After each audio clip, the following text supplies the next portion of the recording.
J'imagine que les autorités sont au courant. Oui, alors Déborah Dangla n'est pas un cas isolé. Il y a au moins une dizaine de Français détenus à l'île Maurice pour trafic de Subutex, donc des mules à chaque fois, à des niveaux plus ou moins importants. Il y a deux types de mules, les personnes qui savent qu'elles transportent des médicaments et les autres. C'est un produit qui est légal en France, qu'on peut trouver en France, qui est un médicament, pas en vente libre, mais qui est un médicament. En revanche, à Maurice, c'est considéré comme une drogue, comme un produit stupéfiant et qui engendre des peines extrêmement lourdes.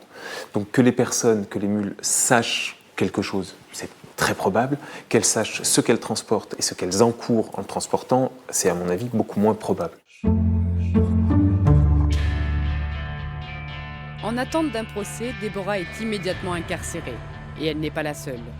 Beaucoup de jeunes femmes sont utilisées comme des mules pour alimenter le marché mauricien de la drogue. Déborah risque de se faire condamner à une peine de prison très importante.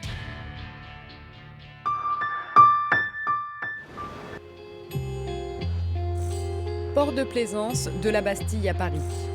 De sa passion pour les bateaux, Jean-Louis garde un souvenir amer. C'est en effet à cause de la vente d'un voilier à Cuba que sa vie a basculé. Au début de l'année 2004, j'ai trouvé un bateau qui était à moitié abandonné sur la marina Hemingway. Et pour essayer d'attirer mon frère vers la Havane, je lui ai proposé le bateau, il l'a acheté. C'était un bateau qui faisait 15 mètres, un voilier de croisière, qui ne correspondait pas obligatoirement à nos goûts, mais bon, c'était vraiment une très très belle opération parce qu'on a pu le toucher à un très bon prix.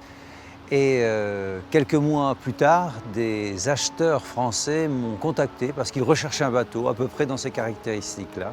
Et donc, ils se sont intéressés au bateau. Mon frère a décidé d'utiliser ce bateau pendant l'été 2004 et de le revendre après.